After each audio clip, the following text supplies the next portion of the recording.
আমার হাসব্যান্ড কক্সবাজার থেকে কি নিয়ে এসেছিল, আর আমার বোন আমার হাসব্যান্ডকে কি গিফট দেয়, আর সারাদিন কি রান্না করেছিলাম, এটাই আপনাদের সাথে শেয়ার করব। তো আজকে ঘুম থেকে উঠেই দেখি আমার হাসব্যান্ড কক্সবাজার থেকে চলে এসেছে। তো সাথে অনেক কিছু নিয়ে এসেছিল।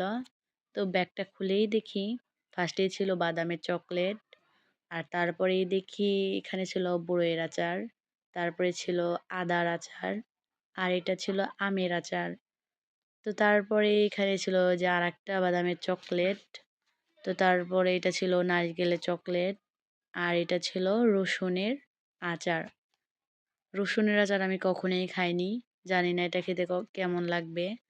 আর এটা ছিল ডাব সাবান, আর এটা ছিল বড়ের আচার। তো ডাব সাবানগুলো দেখতে অনেক কিউট ছিল। তো তারপরে আমার বোন কি গিফট দেয় সেই প্যাকেটটাই আমি খুলি। খুলে দেখি যে এখানে অনেকগুলো চকলেট ছিল। তো এটা ছিল অনেকগুলো চকলেট, আর এটা ছোট ছোট চকলেটের একটা বক্স। তো একটা বক্স খুলে দেখি ডার্ক চকলেট ছিল, আর একটা কিটক্যাট ছিল, আর সাথে ডেইরি মিল্ক ছিল, আর অনেকগুলো ট্রিট চকলেট ছিল। তো তারপরে আর কি আমি চকলেটগুলো খেতে বসি, কারণ এই চকলেটগুলো অনেক মজা।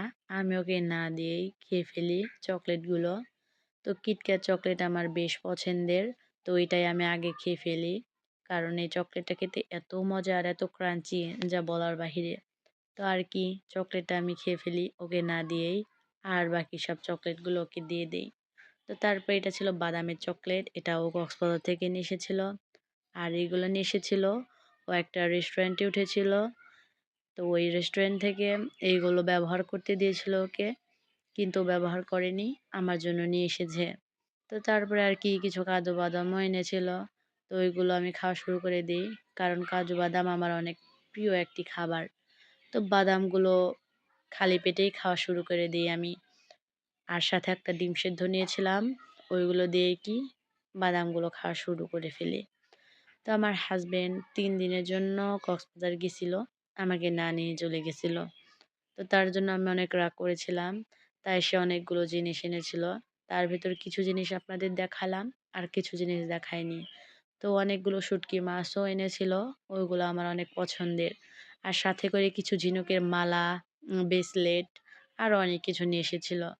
তো ওইগুলোও আপনাদেরকে ভিডিওতে দেখাতে পারিনি, ভিডিও করতে মনে ছিল না তাই। তো আর কি এগুলো সব জিনিসপত্র ভাগাভাগি করে নেওয়া হয়ে গেলে আমার শ্বশুর দেখি ডিম এনেছে বাজার থেকে অনেকগুলো। তো ডিমগুলো আর কি আমি একটু সাজিয়ে ফেলি একটা বাটির ভেতর। এই বাটিটা কিনেছিলাম ফল সাজানোর জন্য, কিন্তু ফল যখনই নিয়ে আসে তখনই আমার ভিডিও করার আগেই সবাই খেয়ে ফেলে। তাই আমি এই বাটিটাতে কখনোই ফল সাজাতে পারি না। তাই ভাবলাম ফল না সাজাতে পারলাম, ডিমটাই সাজিয়ে ফেলি। তো আর কি এগুলো সাজানো হয়ে গেলে দুপুরে রান্নায় চলে যাই, কারণ এগুলো নিয়ে তো আর বসে থাকা যাবে না, রান্নাও করতে হবে। তাই আর কি 3টা ডিম ভেজে নিলাম, যে ডিমগুলো নিয়ে এসেছিল ওর ভেতর থেকে 3টা ডিম নিয়েছিলাম। তো তারপরে গরুর বট ছিল ফ্রিজে, ওইগুলো ভাজি করে নিলাম। গরুর বট ভাজি আমার অনেক প্রিয় একটি খাবার, গরুর মাংসের চেয়ে বট ভাজি আমার কাছে বেশি পছন্দের। তো এই তো।